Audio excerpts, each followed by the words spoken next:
Hi, this is Jen Rubin, editor-in-chief of The Contrarian. We're thrilled to have back with us Jess Piper. Jess, welcome. Hey, it's so good to be with you again, Jen. It is. Now, as we know from the big ugly bill betrayal, a lot of the cuts that they are contemplating are going to really smack rural America, rural hospitals. A lot of folks are on Medicaid in those areas.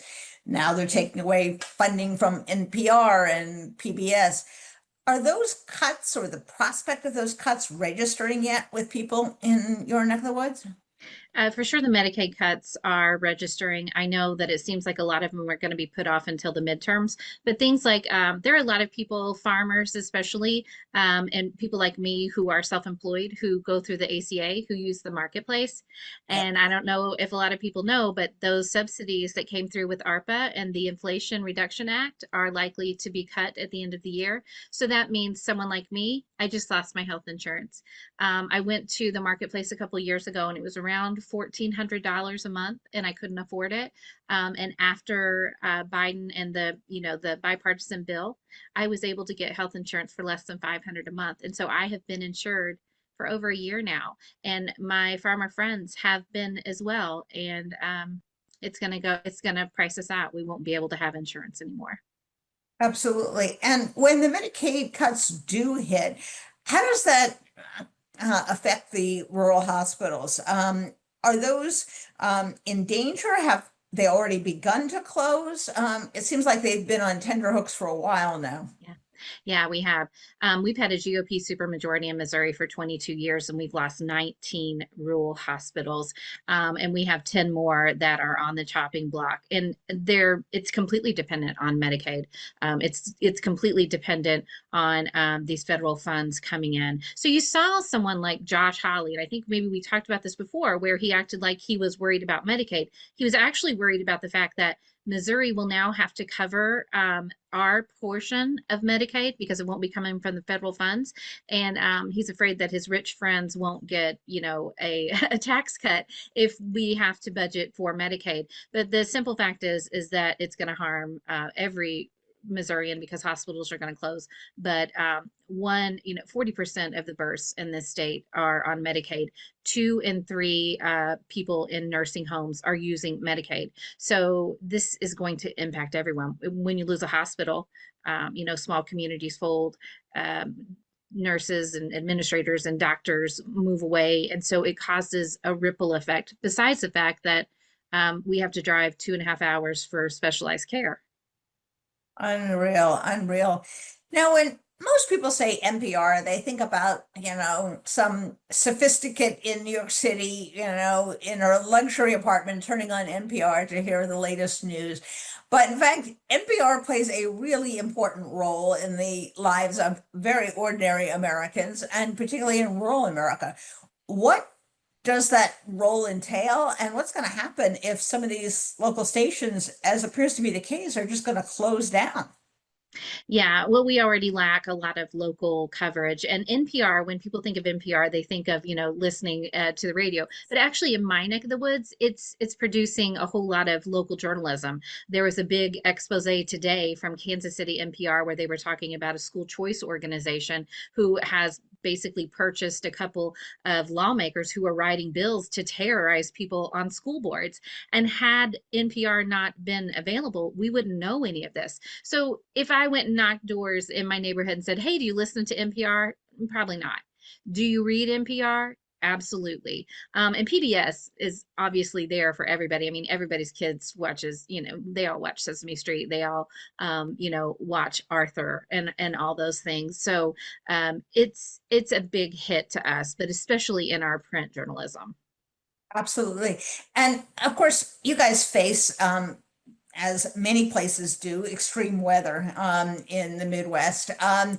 You know, I would imagine that the experience in Texas was not unnoticed there. And a lot of talk about cutting FEMA, a lot of talk about not funding places that don't vote for Trump. Talk to us a little bit about emergencies and the role of the federal government. I know, for example, in Kentucky, they have gotten wiped out over and over and over again, whether it's floods or tornadoes. And without a big federal presence and an effective federal presence, they'd be toast. What's the situation where you live? Yeah, so St. Louis was just hit recently with tornadoes, and they had to wait a long time for FEMA, to bring any money in.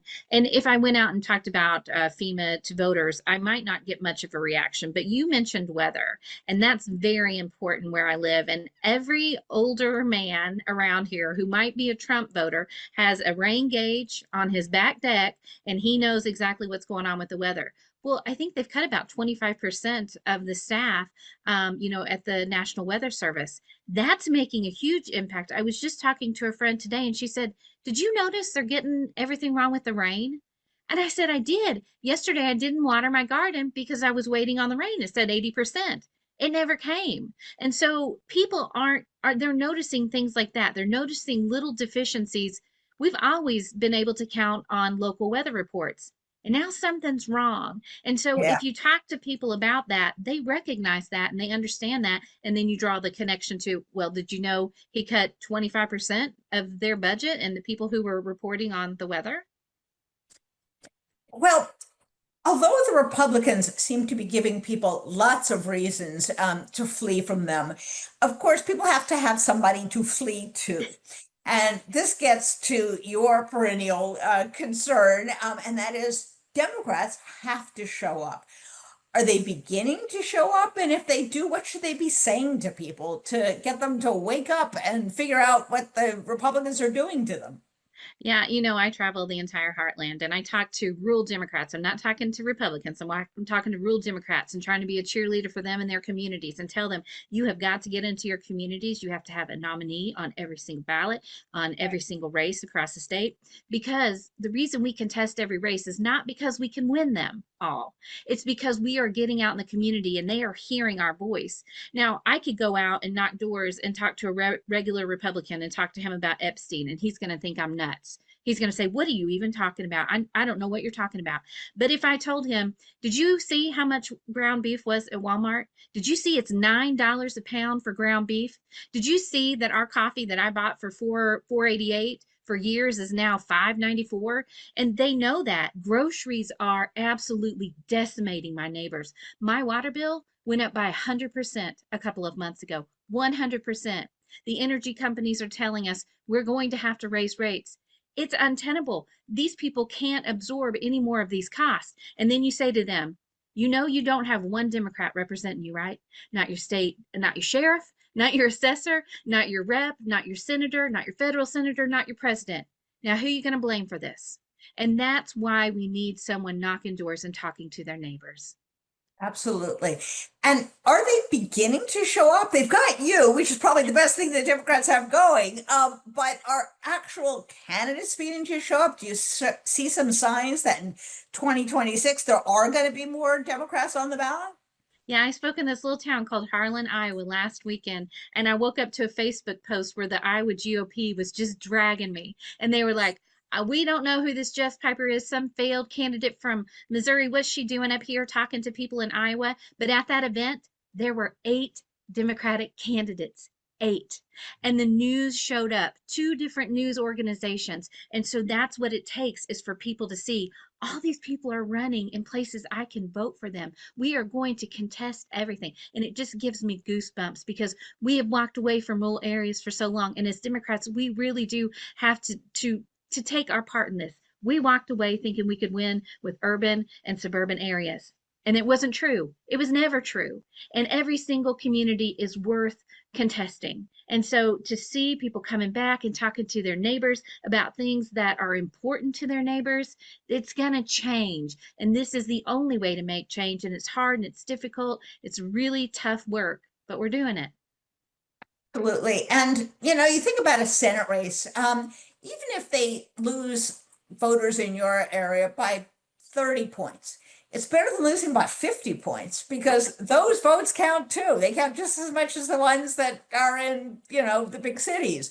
So it's all a matter of trying to maximize the vote, even in places where you're not all that popular. It's not easy, I imagine, when you go out talking to people. And there are probably people just want to hide it under their bed at this point. They do. And the daylight is this big between what a Democrat wants and a Republican wants. Now they've got, a couple of wedge issues, and abortion and guns is always going to be, it's always going to be the thing. But people become apathetic when you live in a state where they think it doesn't matter. Why would I go and vote? Yes, Why would I go and vote if Trump's going to win anyway? Why would I go and vote if Josh Hawley's going to win anyway? And the way we come back from that is saying, you know what, Trump might win this state, but you could win the school board. He might win this state, but we could get a state rep that's going to fund our schools. And so that is how you get people to come back and say, yeah, all this federal stuff, honestly, doesn't mean a whole lot to your grocery prices, right? It doesn't mean a whole lot to our local water department raising the rates by 100%. And so you bring it back to local and say, eventually we're going to get there, but we got to start here. absolutely. And it's not like you don't have a lot of material to work with as things are going in the wrong direction in Yeah. your area. So, last question for you. Are you getting new people who are willing to run for office? We all know those politicians who have run for the same office for 8 times. God bless them. At least they're on the ballot. But are you getting younger people? Are you getting more women? Are you getting people who perhaps have been turned off and who are actually getting into politics to try to do something about that? Yes, on all of that, yes. And there are a whole lot of women running, and I'm telling you, there's a whole lot of teachers running, which, it gives me Yes.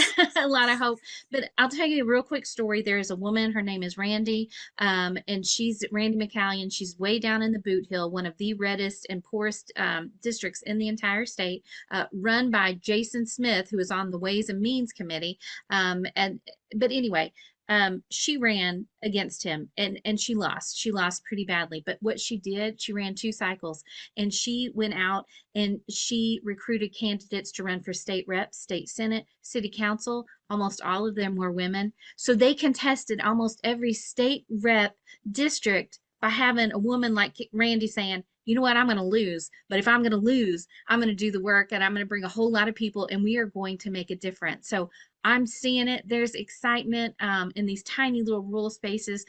They just need a cheerleader. They need someone to say, you know what, you're worth it, and we can do this. Absolutely. Well, you are inspiring, Jess, and we need to clone you and put you in all the states. But we always look forward to chatting with you, and you give us hope, and hopefully you give your fellow Missourians hope as well, because if we just sit back, they're going to roll over us. Yeah, So right. don't have the luxury of giving up. So thanks so much, Jess. Always fun to talk to you, and keep up the good work. Thanks, Jen. Great to talk to you. You too. Take care.